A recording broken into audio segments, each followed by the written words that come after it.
El 28 de marzo de 2026, un sábado de víspera de Semana Santa, un helicóptero sobrevoló el Mediterráneo desde Roma y aterrizó a las 9:05 de la mañana en el helipuerto del Principado de Mónaco. A bordo viajaba el Papa León XIV, el primer pontífice americano de la historia de la Iglesia, realizando lo que sería su primera visita apostólica del año y el primer viaje de un papa a Mónaco en la era moderna. En el helipuerto, bajo el sol de la Costa Azul, lo esperaban el príncipe Alberto II y la princesa Charlene, y Charlene vestía de blanco. Era un detalle que cualquiera podría pasar por alto, una elección de vestuario en una ceremonia de protocolo. Pero el blanco no era un color cualquiera en ese contexto. Era el privilegio del blanco, una de las prerrogativas más exclusivas del protocolo vaticano, la excepción a la norma que impone a toda mujer que se presenta ante el Papa vestir de negro y cubrirse la cabeza. Solo un puñado de soberanas católicas en el mundo tiene ese derecho. La reina Leticia de España lo tiene, la reina Matilde de Bélgica lo tiene, la gran duquesa María Teresa de Luxemburgo lo tiene, y Charlene de Mónaco, la nadadora sudafricana nacida en Zimbabue, que se convirtió al catolicismo para casarse con Alberto, lo tiene también. Pero lo que hizo Charlene ese 28 de marzo fue algo más que ejercer su propio privilegio. Junto a ella, también vestida de blanco, estaba su hija Gabriela, la princesa heredera de 11 años, que no tiene ese privilegio por derecho propio, porque el protocolo vaticano es, en teoría, más estricto que eso. Y sin embargo, estaba ahí, de blanco, junto a su madre.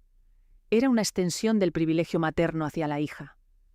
Era también un gesto que en el lenguaje del poder simbólico, que los palacios hablan mejor que nadie, decía algo que ningún comunicado oficial podría decir con la misma eficacia. Que esta familia está aquí, que esta madre está bien, que esta princesa ha sobrevivido a todo lo que le han lanzado. Para entender el privilegio del blanco, hay que entender primero qué significa el negro en el protocolo vaticano. Cuando una mujer, cualquier mujer, llega a una audiencia con el Papa, la norma dice que debe vestir de negro y cubrir la cabeza. Es una norma de origen medieval que en su forma más estricta se aplicó durante siglos y que sigue siendo el estándar para la inmensa mayoría de las personas que se presentan ante el pontífice. Los ministros de Estado, las diplomáticas, las representantes de organizaciones internacionales, las mujeres de presidentes y primeros ministros, todas de negro. La excepción del blanco existe porque en algún momento del siglo XIX el protocolo vaticano reconoció que ciertas soberanas católicas merecían un trato diferenciado como señal de la relación especial entre sus tronos y la Santa Sede. El número exacto de mujeres que tienen ese privilegio varía ligeramente según las fuentes, pero el núcleo es siempre el mismo. Reinas y princesas consortes de las monarquías católicas europeas, con las que el Vaticano mantiene vínculos históricos de especial importancia. La reina Leticia de España, que representa a la nación que fue llamada durante siglos la nación más católica del mundo. La reina Matilde de Bélgica, cuyo país tiene raíces católicas profundas en su constitución y en su historia. La gran duquesa María Teresa de Luxemburgo. La reina Paola de Bélgica, aunque ya sea reina madre. Y Charlene de Mónaco, princesa consorte de un estado cuya religión oficial es el catolicismo y que fue durante siglos un aliado estratégico del papado en su influencia sobre el Mediterráneo occidental. Lo que hace el caso de Charlene singular dentro de ese grupo es su historia personal. Las demás soberanas que tienen ese privilegio nacieron en el catolicismo o en tradiciones religiosas muy cercanas. Charlene nació en el protestantismo, la tradición religiosa de la mayoría blanca de ascendencia europea en Zimbabue y Sudáfrica. Se convirtió al catolicismo en 2011, antes de la boda con Alberto, en un proceso que el Palacio de Mónaco describió como una decisión personal y que los comentaristas describieron como un requisito práctico para poder casarse con el soberano de un estado de confesión católica. Era la conversión de alguien que necesitaba convertirse para hacer lo que quería hacer, que es la categoría de conversiones en que la Iglesia, históricamente, ha mirado con más atención, pero que en términos legales y sacramentales tiene exactamente el mismo valor que cualquier otra. Para entender por qué ese gesto importa, es necesario conocer lo que Charlene de Mónaco ha sobrevivido. Y para entender eso, hay que empezar en Bulawayo, en lo que entonces se llamaba Rhodesia y que hoy es Zimbabue, el 25 de enero de 1978, donde nació Charlene Lynette Wittstock. Bulawayo era en 1978 una ciudad en guerra. Rhodesia era el nombre que los colonizadores blancos habían dado al territorio, y era en ese momento el escenario de una guerra de independencia violenta que enfrentaba al gobierno de minoría blanca con los movimientos de liberación que terminarían creando el Zimbabue independiente en 1980. Los Wittstock eran una familia de ascendencia alemana, irlandesa e inglesa, parte de la minoría blanca que vivía en ese contexto de privilegio amenazado y de violencia creciente. Michael Wittstock era ejecutivo de ventas. Lynette, su madre, era instructora de natación. Tenían 3 hijos: Charlene, la mayor; Gareth, nacido en 1980, y Sean, en 1983. Cuando la guerra civil llegó a su punto más álgido, la familia tomó la decisión que miles de familias similares tomaron en esa época. Se fueron. Emigraron a Sudáfrica cuando Charlene tenía 11 o 12 años, según las distintas fuentes. Se instalaron en Benoni, una ciudad industrial cerca de Johannesburgo, en el East Rand, que era uno de los destinos habituales de los emigrantes blancos de Zimbabue. La infancia de Charlene había estado marcada por el sonido de la guerra y el olor del exilio, y su forma de procesar esa violencia y esa inestabilidad fue el agua. La piscina era el lugar donde las reglas eran claras, donde el rendimiento era medible, donde el esfuerzo producía resultados predecibles. La natación fue para Charlene lo que el teatro había sido para Cary Grant, la construcción de una identidad alternativa en un mundo que la destabilizaba. Su madre, Lynette, era instructora de natación, lo que significa que Charlene creció en el agua desde antes de poder recordar. A los 3 años ya practicaba. A los 8 destacaba como figura en las competiciones para su edad. A los 18 ganó el campeonato sudafricano. Entrenaba con la intensidad que los deportistas de élite reconocen como el estado en que el cuerpo y la mente trabajan al límite de lo que es sostenible. Abandonó los estudios a los 17 años para dedicarse completamente al deporte, mudándose sola a Durban, lejos de su familia, porque era donde estaba el entrenamiento que necesitaba. Era una mujer con una determinación que el mundo exterior raramente veía, porque Charlene no era el tipo de persona que exhibe su esfuerzo. En el año 2000, el equipo de relevo sudafricano, en el que nadaba Charlene, se clasificó en 5º lugar en los Juegos Olímpicos de Sídney. No fue una medalla. Fue lo suficientemente cerca como para que Sudáfrica lo notara y lo suficientemente lejos como para que Charlene lo procesara con la frialdad de alguien que sabe exactamente lo que le falta y está dispuesta a trabajar para conseguirlo. Y fue en Sídney, en ese mismo año 2000, donde Charlene Wittstock y el príncipe Alberto II de Mónaco se vieron por primera vez. Él presidía los eventos de natación del certamen previo a los Juegos que se celebraba en Mónaco. Ella ganó la medalla de oro en los 200 metros espalda. Años después, Charlene recordó ese primer encuentro con la sobriedad que la caracteriza. Tuve una conversación muy breve con él y volví a coincidir en 2001. Fue encantador y demostró una gran pasión por el deporte. Era la descripción de alguien que había conocido a un hombre poderoso y que no había perdido la cabeza por eso. Lo que vino después fue una relación que tardó años en ser pública.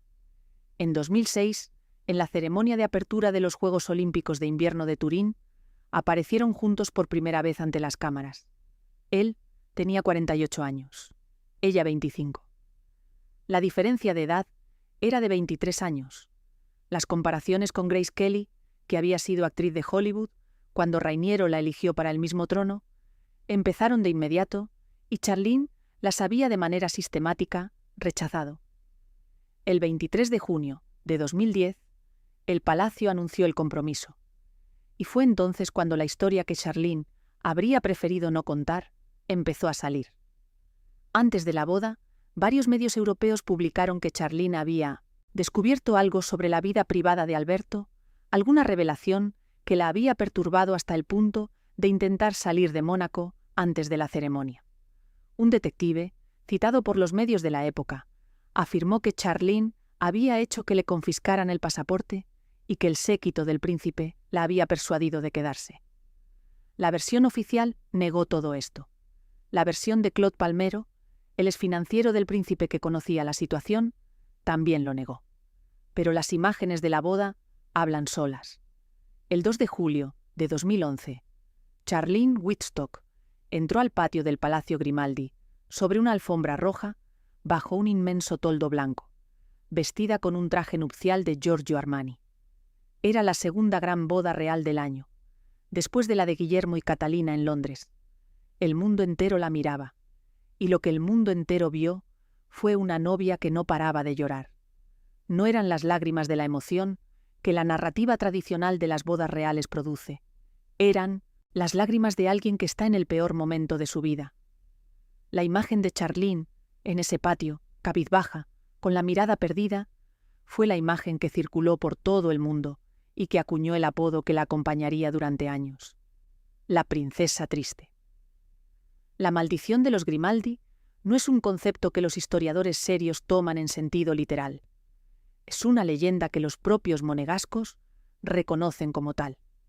La historia de un antiguo soberano que rechazó a una mujer y que recibió de ella la profecía de que ningún Grimaldi encontraría jamás la verdadera felicidad en el matrimonio. La frase, en sus distintas versiones, se atribuye a diferentes épocas y diferentes mujeres, y nadie en el Principado la presenta como historia documentada. Pero como toda leyenda que sobrevive durante siglos, contiene suficiente patrón observable como para que la gente la siga repitiendo. El patrón observable incluye la muerte de Grace Kelly en 1982 en un accidente de automóvil que nunca fue completamente explicado, a los 52 años. El matrimonio de Carolina de Mónaco con Philippe Junot, que terminó en divorcio, y luego su segundo matrimonio con Stefano Casiraghi, que terminó con la muerte de él en 1990 en un accidente de lancha motora durante una competición. La serie de matrimonios fallidos de Estefanía. Los 2 hijos que Alberto II tuvo fuera del matrimonio antes de casarse con Charlene. Jasmine Grace Grimaldi, fruto de una relación con una agente inmobiliaria americana, y Alexandre Coste, cuya madre era una azafata togolesa. Y luego, los años de Charlene. El Principado de Mónaco tiene una historia que contrasta de manera casi cómica con su tamaño. 2 kilómetros cuadrados, 40.000 habitantes, el territorio más densamente poblado del mundo después de Macao, el PIB per cápita más alto del planeta, impulsado por una combinación de turismo de lujo, banca privada, sector inmobiliario y la mística de ser el único lugar del mundo, donde el Gran Premio de Fórmula 1 se celebra en las calles de una ciudad real, el casino que Onassis quiso controlar y que Rainiero III le impidió controlar, el yate Cristina de Aristóteles que navegaba en estas aguas, y al mismo tiempo, una de las historias dinásticas más complicadas de la nobleza europea. Los Grimaldi gobiernan el Principado desde 1297, cuando François Grimaldi se infiltró en la fortaleza de Monaco Rock, disfrazado de monje, y tomó el control a traición. Era el origen poco elegante de una de las monarquías más longevas de Europa. En el siglo XX, el Principado encontró en el glamour internacional su mejor mecanismo de supervivencia.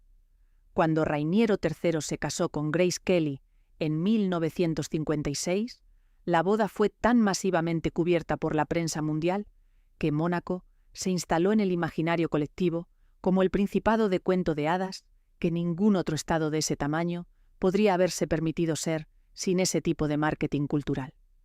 La muerte de Grace Kelly en 1982 marcó el inicio del período que los cronistas de la familia llaman la saga de las tragedias Grimaldi. Carolina, la hija mayor, se casó primero con Philippe Junot, que resultó ser un playboy sin sustancia, y luego con Stefano Casiraghi, que resultó ser el hombre que la hizo feliz, y que murió en 1990 en un accidente náutico cuando intentaba defender su título en una competición de lanchas motoras en aguas del Atlántico.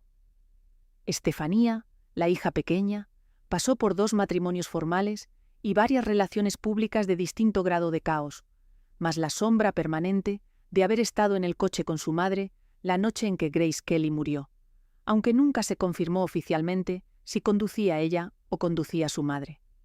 Alberto II, el hijo varón, el heredero, fue durante décadas el soltero más deseado de Europa y el más reticente a casarse. Cuando su padre Rainiero murió en 2005 y Alberto heredó el trono a los 47 años, todavía no estaba casado. Tenía 2 hijos reconocidos fuera del matrimonio: Jasmine Grace Grimaldi, cuya madre era una agente inmobiliaria malamericana, con quien Alberto había tenido una relación en los años 90, y Alexandre Costé, cuya madre era una azafata togolesa. La situación dinástica era urgente. Sin un heredero legítimo, la Constitución monegasca preveía que el principado podría pasar a la soberanía francesa. El matrimonio de Alberto y Charlene nunca tuvo el aspecto de un matrimonio feliz, en el sentido en que ese concepto suele entenderse. Las crónicas describían 2 personas que coexistían en el mismo palacio, con la distancia de 2 planetas que se ven desde lejos pero no se tocan. Los periodistas especializados en la Casa Real monegasca hablaban de habitaciones separadas, de apariciones públicas que parecían coordinadas por asesores más que motivadas por el afecto, de una princesa que sonreía cuando estaba con sus hijos y que recuperaba la expresión de distancia solemne cuando su marido aparecía a su lado. Alberto, por su parte, habló con la honestidad que le es propia en una entrevista reciente. Lo nuestro no fue amor a primera vista. Los mellizos Jacques y Gabriela nacieron el 10 de diciembre de 2014. El embarazo fue complicado. Charlene fue sometida a una cesárea de emergencia y los bebés nacieron prematuramente. Gabriela nació primero, con lo que técnicamente le corresponde el segundo lugar en la línea de sucesión después de su hermano Jacques.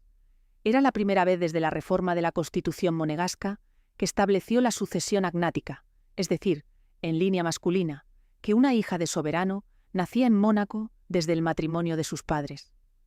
Los mellizos fueron el eje central de la vida pública y privada de Charlene desde ese momento. La única parte de la historia de Mónaco en la que la princesa triste desaparecía y aparecía en su lugar una madre que claramente adoraba a sus hijos. En 2021 llegó el capítulo que la prensa llamó el año del calvario de Charlene.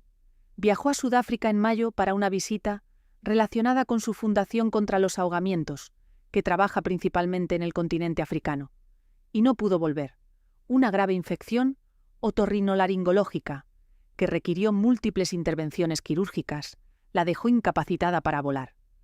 La presión de los oídos en los vuelos comerciales habría sido peligrosa para su recuperación. Pasó más de 6 meses en su país natal, alejada de Alberto, alejada de Jacques y Gabriela, en un estado físico que los comunicados del palacio describían con cuidado, pero que los que la veían describían con más franqueza. Charlene estaba muy mal. Los rumores se multiplicaron con la velocidad que los rumores adquieren cuando no hay información verificable que los detenga, que no tenía ninguna infección y que simplemente se había ido. Que Alberto y Charlene habían firmado un acuerdo para vivir separados durante los actos oficiales, pero no en privado, que había un contrato ultraconfidencial, citado por medios franceses, según el cual Charlene recibía $12 millones al año por participar en las funciones públicas del Principado, que no vivía en el palacio, sino en un apartamento a 300 metros, según declaró su cuñada Chantel al Daily Mail. Alberto respondió a los periodistas con la frase que quedó grabada en los archivos de la cobertura de la Casa Real monegasca. Estaba claramente exhausta, física y emocionalmente. Estaba abrumada y no podía enfrentar los deberes oficiales, la vida en general o incluso la vida familiar. Regresó a Mónaco el 8 de noviembre de 2021, con mascarilla y visiblemente delgada. Pero el regreso no fue el fin del calvario. Días después se fue de nuevo, esta vez a Suiza, donde ingresó voluntariamente en una clínica especializada en rehabilitación neuropsiquiátrica. Su ubicación fue mantenida en secreto estricto. Alberto viajó a visitarla con los mellizos en Navidad, cuando el protocolo del centro se lo permitió. Charlene cumplió 44 años en esa clínica de Suiza, en febrero de 2022, lejos de su familia y de Mónaco. Y el 12 de marzo de 2022, el palacio emitió el comunicado que el mundo estaba esperando. Como resultado de la alentadora recuperación de la princesa Charlene y la aprobación de sus médicos, sus altezas se complacen en anunciar que la princesa continuará ahora su convalecencia en el Principado. Lo que siguió fue el tipo de recuperación que no se produce de golpe, sino en capas. Primero, el regreso físico. Luego, la reaparición en los actos públicos obligatorios. Luego, la presencia en los actos que no eran obligatorios. Luego, gradualmente, la imagen de una mujer que no era exactamente la princesa triste de 2011, pero que tampoco era todavía la persona que había sido la nadadora de Sydney 2000.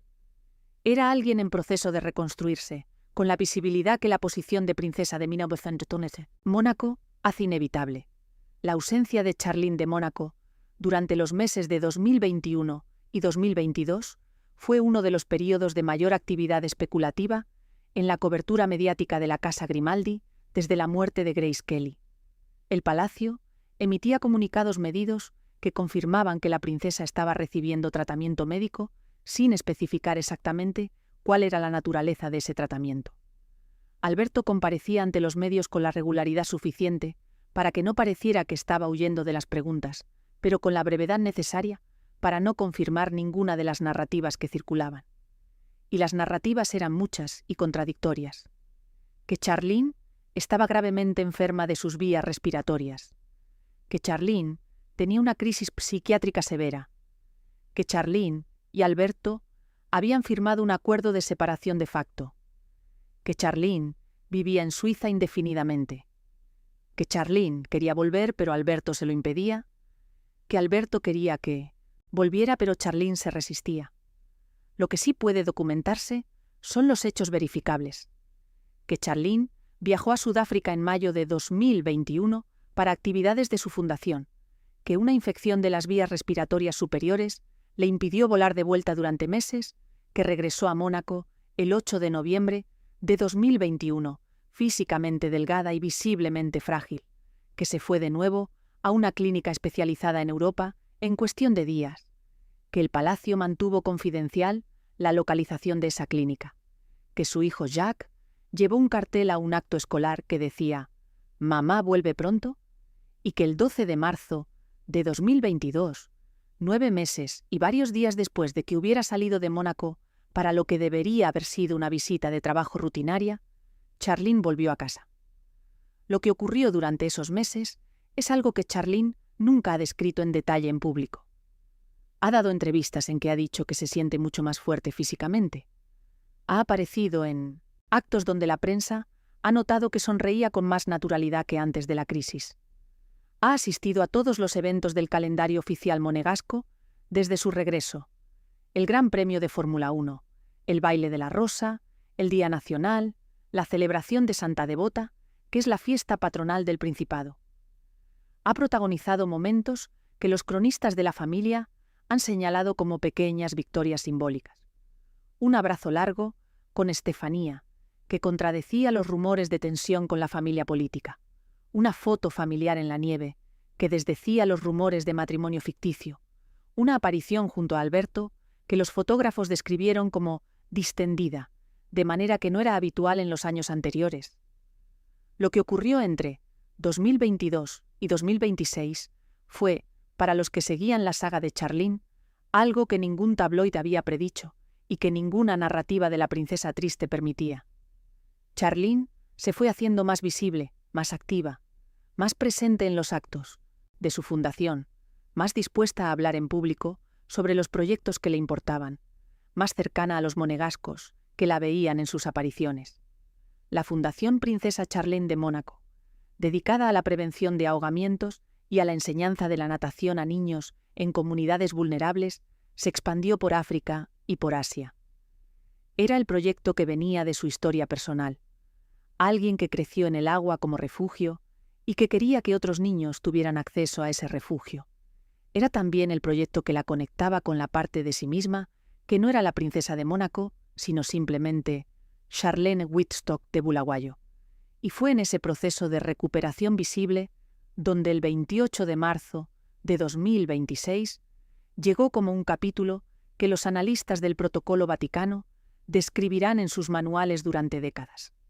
León XIV, nacido Robert Francis Prevost en Chicago, el primer papa americano de la historia de la Iglesia Católica, realizó su segunda visita, apostólica y primera en Europa, visitando el estado más pequeño del continente después del Vaticano. Era la primera visita de un pontífice a Mónaco en la era moderna. El último registro de un papa en suelo monegasco databa de 1538, cuando Clemente VII pasó por el Principado durante un viaje, que es decir, que prácticamente ningún habitante vivo del Principado, ni sus ancestros, habían visto nunca a un papa en el suelo que pisaban cada día. La jornada de 9 horas en Mónaco incluyó una ceremonia de bienvenida en el Palacio del Príncipe, un encuentro privado con la familia principesca y los representantes de las casas reales que se habían congregado para la ocasión, una reunión con la comunidad católica en la catedral y una misa multitudinaria en el Estadio Luis II ante 15.000 personas. Toda la familia Grimaldi estaba presente. Pierre y Beatrice Casiraghi, Luis y Marie Ducrouet, Charlotte Casiraghi, las princesas Estefanía y Carolina. Era la reunión más completa de los Grimaldi en años. Pero el centro visual del día, la imagen que circuló por todas las agencias internacionales y que llenó las portadas de las revistas de realeza de toda Europa, fue la de Charlene y Gabriela, de blanco, al lado de Alberto y Jacques, de oscuro, recibiendo a León XIV. Era una imagen con capas de significado que se superponen de manera que resulta difícil saber exactamente dónde empieza el protocolo y dónde empieza el símbolo. El privilegio del blanco, en su versión formal, es una prerrogativa vaticana que solo se concede a las soberanas de las pocas monarquías católicas del mundo. Charlene tiene ese privilegio desde que se convirtió al catolicismo antes de la boda de 2011. Es un honor que el Vaticano reconoce a su posición como princesa consorte de un Estado cuya religión oficial es el catolicismo. Lo que no tiene precedente claramente documentado es la extensión de ese privilegio a la hija, que en este caso se justificó por el hecho de que Gabriela es una niña y el protocolo para los menores es más flexible. Pero el gesto era de todas formas inusual, y lo sabían todos los que entienden de protocolo vaticano. Charlene fue la única de las mujeres presentes que vistió de blanco. Carolina de Mónaco, que lleva décadas siendo la figura más influyente de la familia, y que en muchos momentos de la ausencia de Charlene asumió funciones que ordinariamente corresponden a la princesa consorte, no vestía de blanco. Estefanía tampoco, las nueras, las sobrinas, las representantes de otras casas reales europeas presentes, todas de negro, solo Charlene y Gabriela, de blanco. El simbolismo de ese detalle para quien conoce la historia de los últimos 15 años es casi demasiado explícito para necesitar análisis. La maldición de los Grimaldi, en su versión más popular, dice que ningún Grimaldi encontrará la verdadera felicidad en el matrimonio. La historia de Charlene en Mónaco, con sus lágrimas en la boda y su exilio en Sudáfrica y su ingreso en la clínica suiza, parecía un capítulo más del mismo patrón que había tragado a Grace Kelly y a Carolina y a Estefanía. La narrativa de la princesa triste, alimentada durante años por la prensa del corazón de medio mundo, tenía todos los ingredientes de la maldición cumplida en tiempo real. Y sin embargo, ahí estaba, el 28 de marzo de 2026, de blanco junto al Papa, con su hija de blanco a su lado, recibiendo al primer pontífice que pisaba Mónaco en casi 5 siglos. No era solo la princesa que había sobrevivido, era la princesa que había extendido su privilegio a la siguiente generación, que había hecho que Gabriela también vistiera de blanco, que había convertido ese momento histórico en una afirmación de continuidad familiar que la narrativa de la maldición no permite. La relación de Charlene con los mellizos Jacques y Gabriela es el eje más claro de toda su historia en Mónaco. Desde el nacimiento de los niños en 1900, diciembre de 2014, que fue un parto complicado de gemelos prematuros que requirió cesárea de emergencia, Charlene orientó gran parte de su energía pública y privada hacia la crianza. Los actos en que aparecía con los niños mostraban una mujer diferente de la que aparecía en los actos oficiales junto a San Alberto. Más relajada, más espontánea, más parecida a alguien que está donde quiere estar. Los mellizos la llamaban mamá, con la naturalidad de los niños que saben que su madre está de verdad ahí, y eso se veía. Gabriela, en particular, ha sido descrita por los cronistas de la familia como la hija que más se parece a su madre en carácter. Directa, atlética, con la misma tendencia de Charlene a no disimular lo que siente.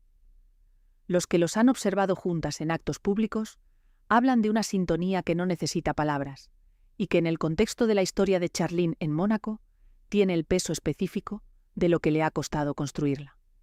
La imagen de Gabriela, poniendo un cartel en el colegio para que su madre volviera durante los meses de 2021, es la imagen que resume mejor lo que se jugaba en esa crisis. Jacques, por su parte, está siendo formado para ser el próximo soberano de Mónaco. La Constitución monegasca establece la sucesión masculina, así que aunque Gabriela nació primero, es Jacques quien heredará el trono. Tiene 11 años en el momento de la visita del Papa. Los periodistas que los han observado en actos públicos describen a un niño serio, con el aplomo que el palacio claramente está desarrollando en él, que hace la inclinación correcta en el momento correcto y dice lo que hay que decir cuando hay que decirlo. Es el mini Alberto en formación, y eso tiene su propio tipo de presión. La fundación que Charlene creó en 2012, la Fundación Princesa Charlene de Mónaco, es el proyecto que mejor ilustra lo que la princesa es cuando puede ser ella misma, y no simplemente la princesa consorte. La fundación trabaja en la prevención de ahogamientos enseñando a nadar a niños en comunidades vulnerables, con un foco especial en África. Su hermano Gareth es secretario general. Su madre, Lynette, que fue instructora de natación, está vinculada al trabajo de la fundación en Sudáfrica. Es, en efecto, un proyecto familiar que lleva el glamour de Mónaco a las piscinas comunitarias de Johannesburgo y Kigali y Nairobi. El dato que la fundación publica es que desde su creación ha enseñado a nadar a más de 1,5 millones de niños en 40 países. Es un número que, si es verificable, y la fundación tiene estructuras de rendición de cuentas que permiten comprobarlo, convierte a Charlene en la princesa de Mónaco con el impacto humanitario más directamente medible de la historia reciente del Principado. Grace Kelly fundó obras de caridad. Carolina y Estefanía tienen sus propias iniciativas, pero ninguna tiene una cifra equivalente de beneficiarios directos de una intervención específica que cambia las estadísticas de mortalidad infantil por ahogamiento en los países donde trabaja. Cuando León XIV llegó a Mónaco el 28 de marzo de 2026 para su visita apostólica de 9 horas, llegaba a un principado que, bajo la apariencia de glamour y lujo, tiene también esta otra cara: la fundación de Charlene, el veto al aborto de Alberto, la tradición católica que mantiene la catedral donde se casaron Rainiero y Grace Kelly como el corazón espiritual de un Estado que, en términos de superficie, es más pequeño que el Parque del Retiro de Madrid, pero que lleva 700 años siendo soberano. Era un Estado que tenía cosas que decirle a un papa, y un papa que tenía cosas que decirle a ese Estado.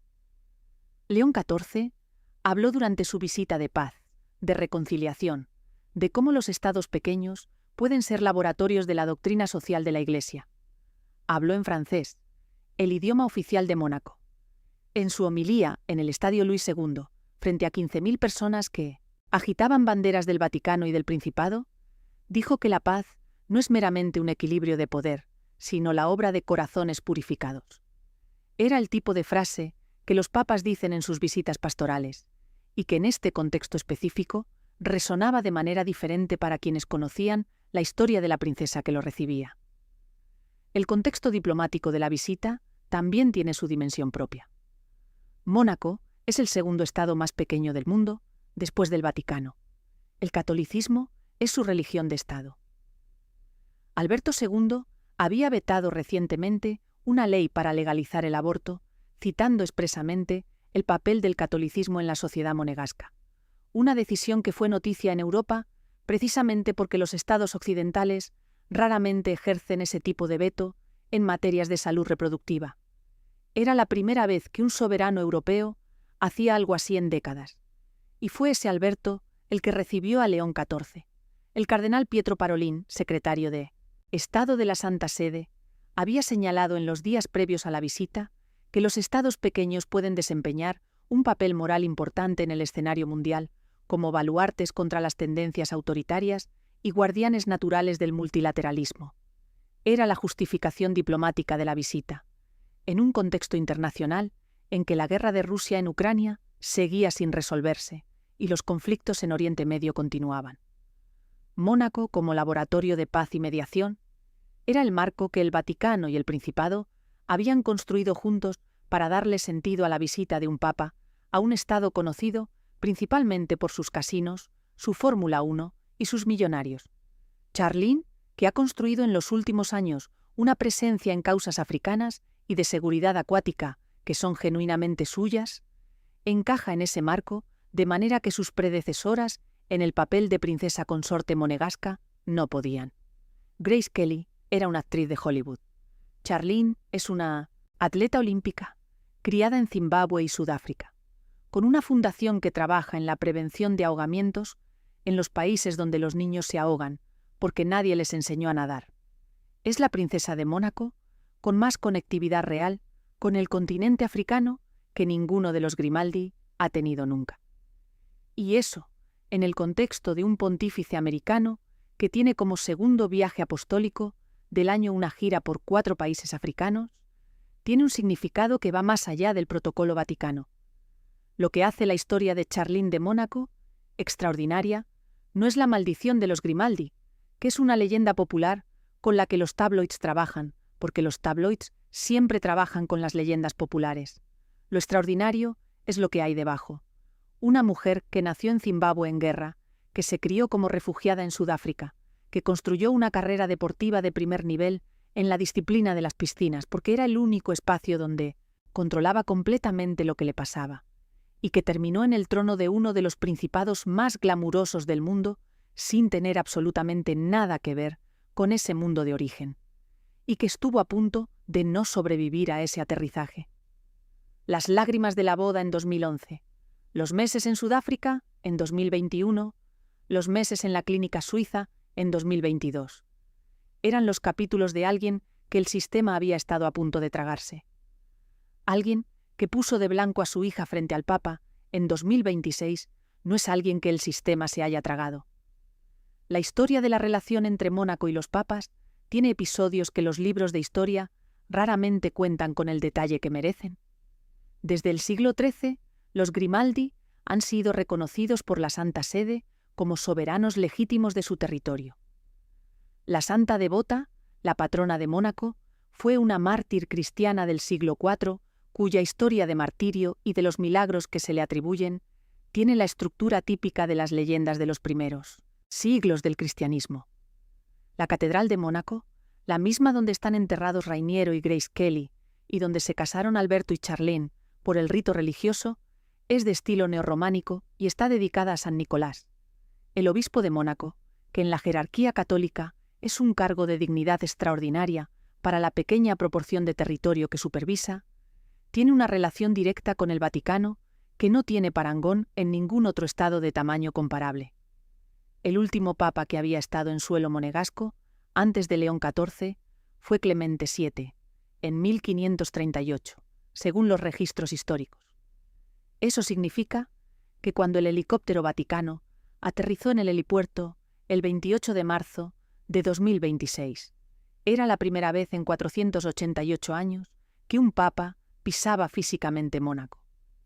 Era también la primera vez que un papa visitaba el Principado de manera oficial y apostólica, no de paso.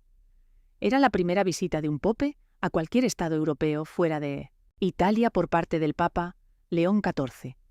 Era, en resumen, un acontecimiento histórico de proporciones que la prensa monegasca, no dada normalmente a la hipérbole, describió sin rubor como sin precedentes. El contexto del pontificado de León XIV añade otra capa a la visita. Robert Francis Prevost nació en Chicago en 1955. Es el primer papa americano de la historia de la Iglesia, elegido en 2025 después de la muerte del Papa Francisco. Es agustino, de la Orden de San Agustín, lo que le da una formación filosófica y teológica específica. Es políglota, habla español, inglés, italiano, francés y portugués con fluidez, lo que le permite dirigirse directamente a la mayor parte de los fieles católicos del mundo en su propio idioma. Sus homilías en Mónaco fueron en francés. Su primera visita a África fue en abril de 2026, pocas semanas después de Mónaco.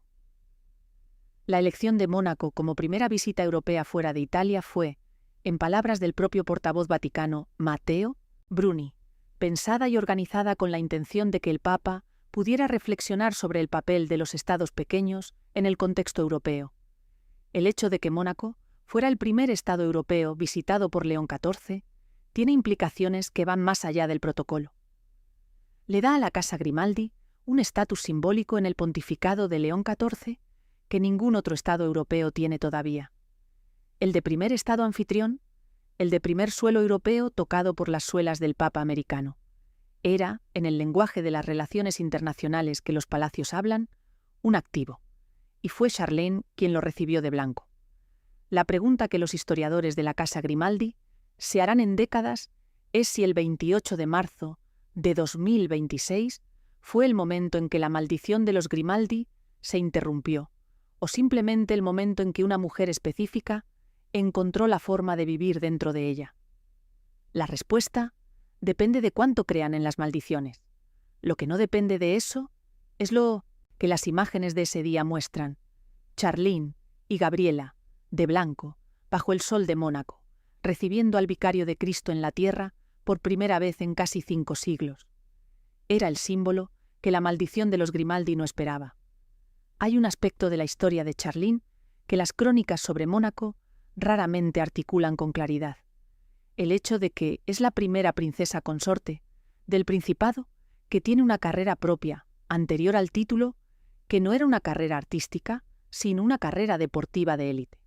Grace Kelly era actriz de Hollywood, que es una forma de fama. Charlene era atleta olímpica, que es una forma de rendimiento. La diferencia es importante porque los actores son famosos por su apariencia y su capacidad de ser otra persona, mientras que los atletas olímpicos son famosos por lo que su cuerpo puede hacer cuando está al límite de sus posibilidades. Charlene llegó a Mónaco con el tipo de capital personal que el sistema de un principado europeo raramente sabe exactamente cómo gestionar.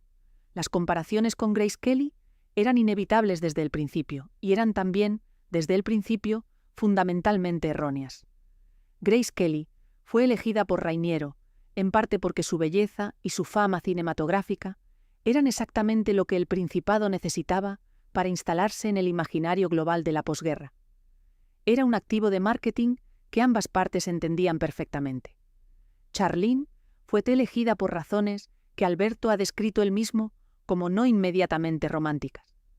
El reconocimiento entre dos personas que comparten la pasión por el deporte y la disciplina que produce, y el reconocimiento posterior de que esa base podía sostenerse. No era el cuento de hadas, era algo más parecido a un contrato entre iguales que gradualmente se convirtió en otra cosa. Lo que convierte la imagen del 28 de marzo de 2026 en el resumen visual de la historia de Charlene es la combinación específica de elementos que contiene. Está el blanco, que es el privilegio que el Vaticano le reconoce como soberana de un Estado católico. Está Gabriela a su lado, de blanco también, que es la extensión de ese privilegio a la siguiente generación. Están Alberto y Jacques de oscuro, en el papel de soberanos que reciben, que es el papel que les corresponde. Y está el Papa, que ha cruzado el Mediterráneo en helicóptero porque el Principado mereció ser su primer destino europeo. Era una composición que ningún protocolo había previsto exactamente así, y que, sin embargo, tiene la coherencia visual de algo que estaba esperando ocurrir. La princesa, que lloró durante su propia boda, que fue llamada triste por la prensa de medio mundo durante más de una década, que estuvo al borde de no poder volver a casa durante un año, de crisis que nadie explicó completamente, recibió al Papa, vestida de blanco, con su hija a su lado.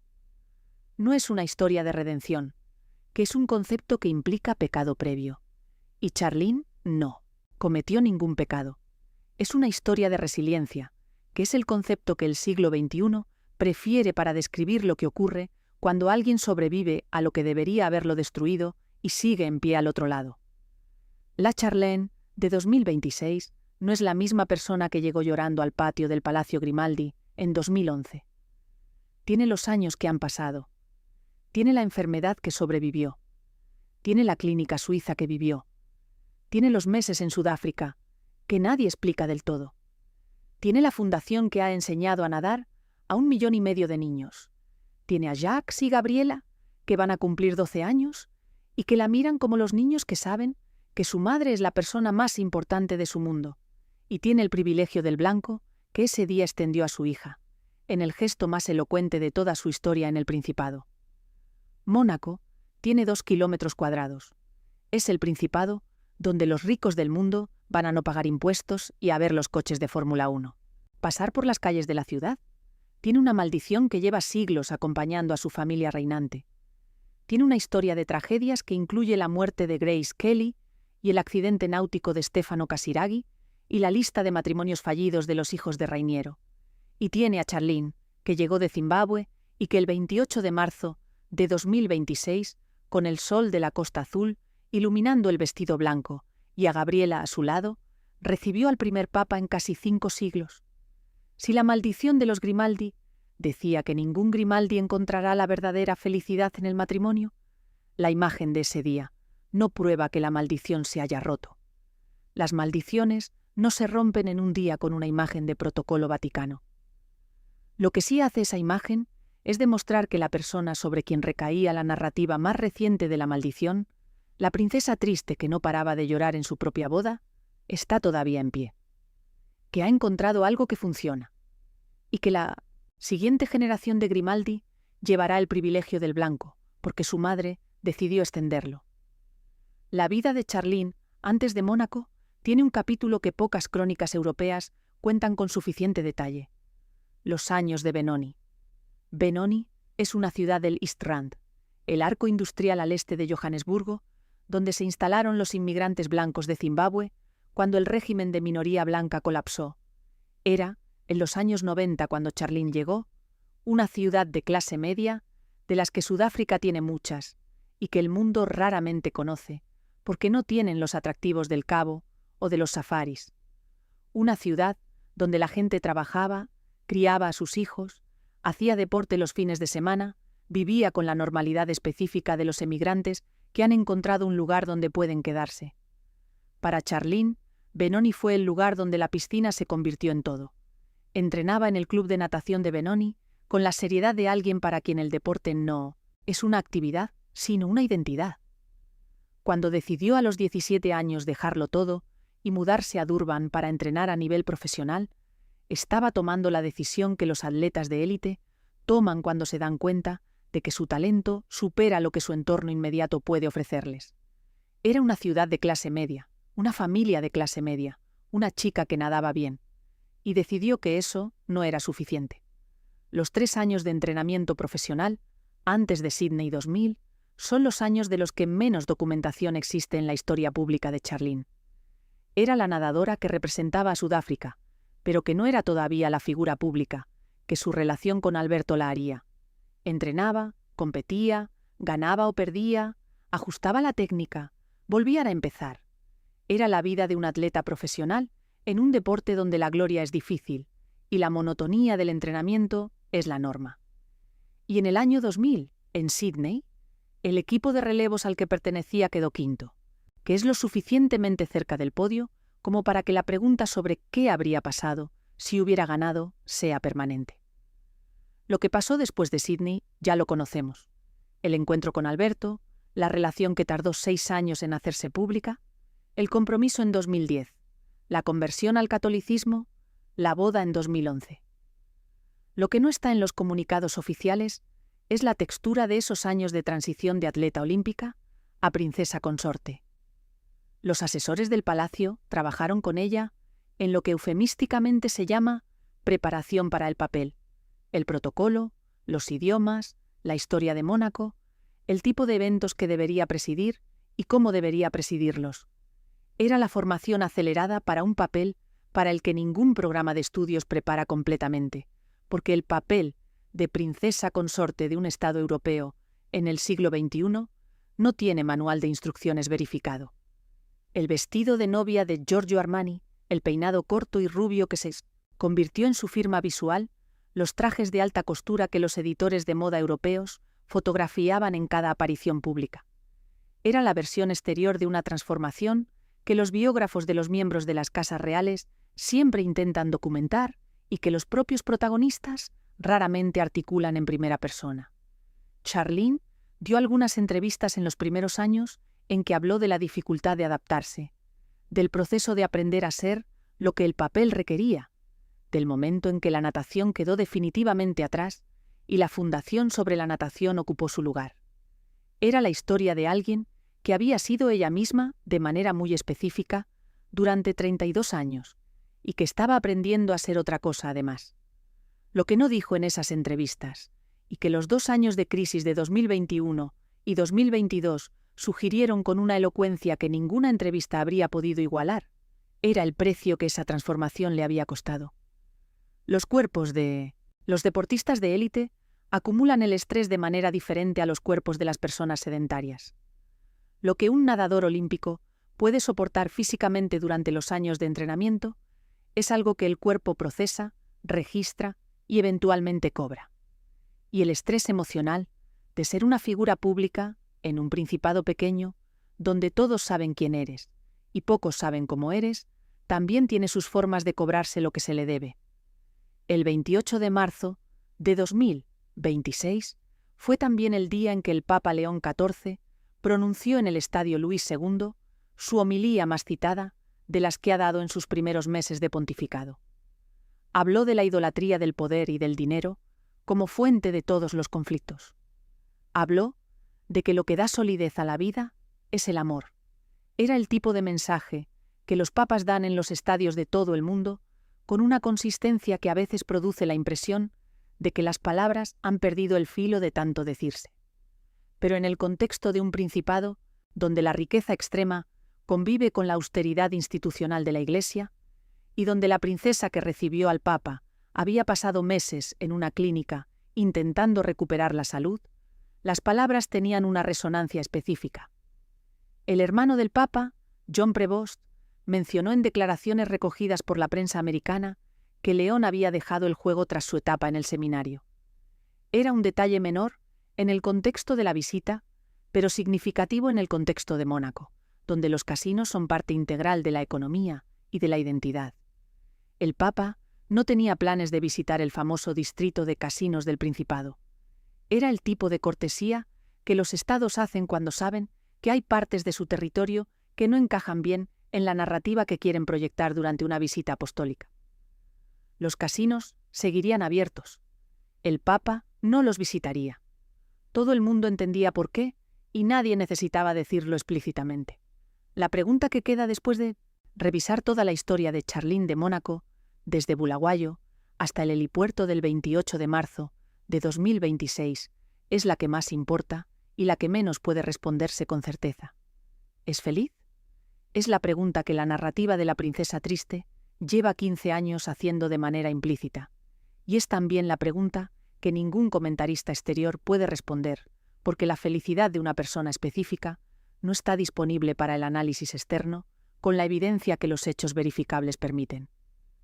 Lo que sí puede decirse es que la mujer que está en el helipuerto de Mónaco el 28 de marzo de 2026, de blanco, con Gabriela a su lado, recibiendo a León XIV, no tiene el aspecto de alguien que ha tirado la toalla.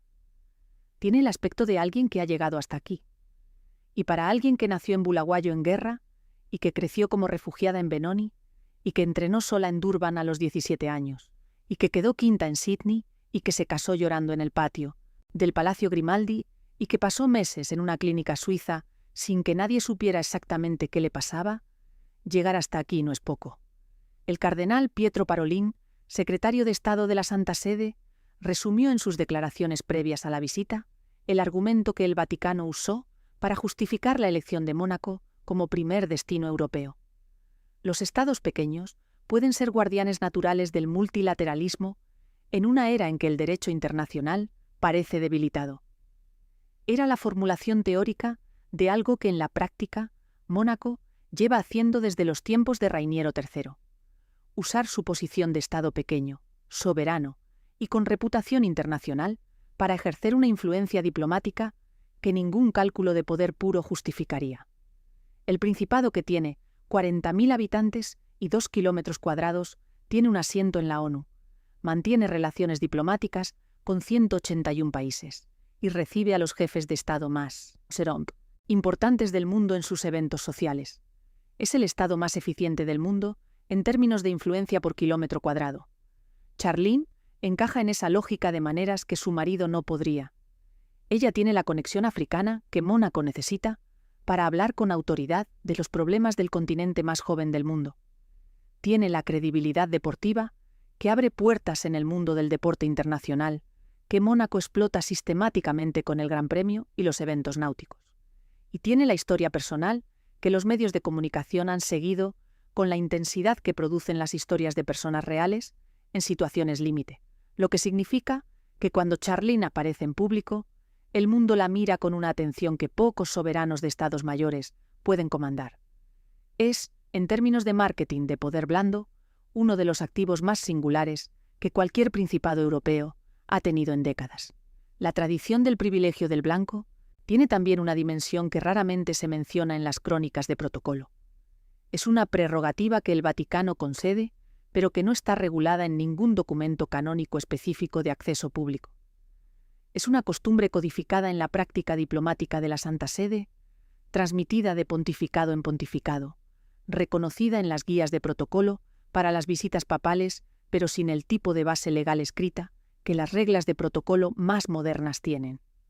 Lo que esto significa en la práctica es que la decisión de extenderla o no a la hija de Charlene en esta ocasión específica fue una decisión que alguien tomó, y que la tomó sabiendo exactamente el significado simbólico que tendría.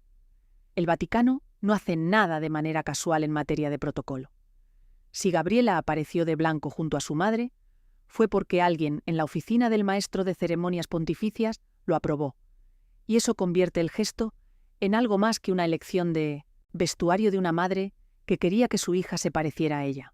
Cuando el helicóptero vaticano despegó del helipuerto de Mónaco a las 17:45 de la tarde del 28 de marzo de 2026, llevando de vuelta a León, 14 a Roma, dejó atrás un principado que durante 9 horas había sido el centro de la atención mediática religiosa del mundo occidental. Las imágenes habían circulado por todas las agencias. Los discursos habían sido transcritos y analizados. La homilía del Estadio Luis II había tenido sus citas destacadas en las redes sociales. Y la fotografía de Charlene y Gabriela de blanco junto al Papa había acumulado millones de vistas en las plataformas donde la realeza funciona como contenido viral de alto rendimiento.